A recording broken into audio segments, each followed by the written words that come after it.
Truly gorgeous with a haunting call, the common loon is a familiar and adored waterbird of the northern lakes. One needn't be a person who is knowledgeable about birds to appreciate their presence. Hunters of fish, loons spend a great deal of their day swimming slowly on the surface of the water, often sticking their heads below to scan for fish. If any are spotted, they quickly dive down without much of a ripple left above. Unlike most birds, loons have solid bones, which makes them not so buoyant, therefore allowing them to dive very well. An interesting thing is that when they dive into the water, their feathers are compressed, and the air is forced from between the feathers and from the air sacs in the body. This loss of air lets them quietly sink below the surface and avoid danger. Loons like to raise their young in forested lakes or large ponds throughout northern North America. A small lake between 5 to 50 hectares can sustain one couple. Lakes and ponds that have coves and islands are preferred, helping to provide them with cover while they nest or take a break. One great thing about common loons is that since they need crystal clear lakes, their presence is a good indicator of water quality. A good population of small fish, along with the ability to see them underwater, is needed in order for a pair to take up residency. Nesting takes place on land in a well-protected quiet spot hidden in the lake shore, like the lee of islands, or in a sheltered back bay. Artificial nesting platforms are used by common loons as well, typically in places with a lot of shoreline development. They are known to reuse a nest site the following year, fixing up the old one rather than starting all over again. Typically around late June to early July, little dark brown fluffs appear on the water, the chicks. Only 2 eggs are usually laid, so there are just 1 or 2 babies, which are able to swim right away.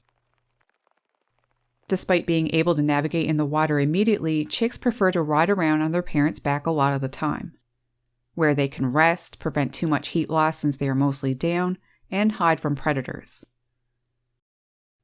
Parents provide a great deal of care to their babies, feeding and protecting them in the early stages.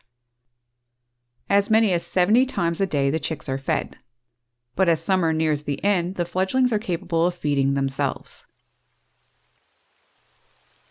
The most iconic thing about these birds is their captivating calls, which have a way of creating a sense of peace and serenity.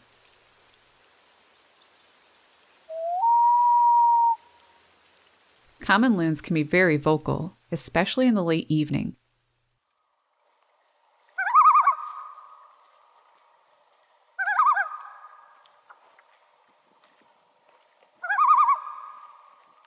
After sundown, the North Woods is described as reverberating with the echoes of wails, yodels, and tremolos.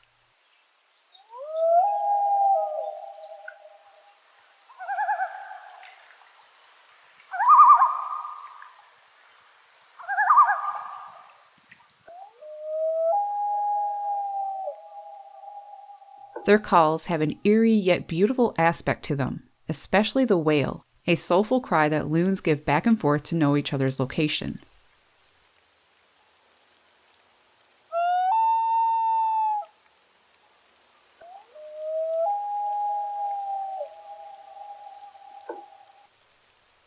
Another haunting call, the yodel, is made by males who use it to claim territory.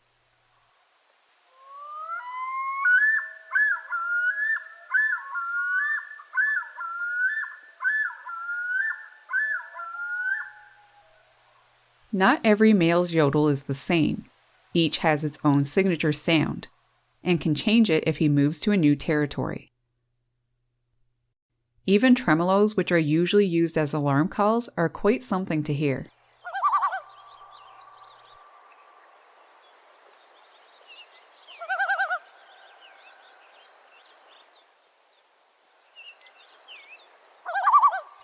There are a few birds that can stop me in my tracks as they bellow out their calls, but the common loon might be the most powerful of them all. Considering the fact that loons are not songbirds, they sure do produce some of the most beautiful calls in the world of birds.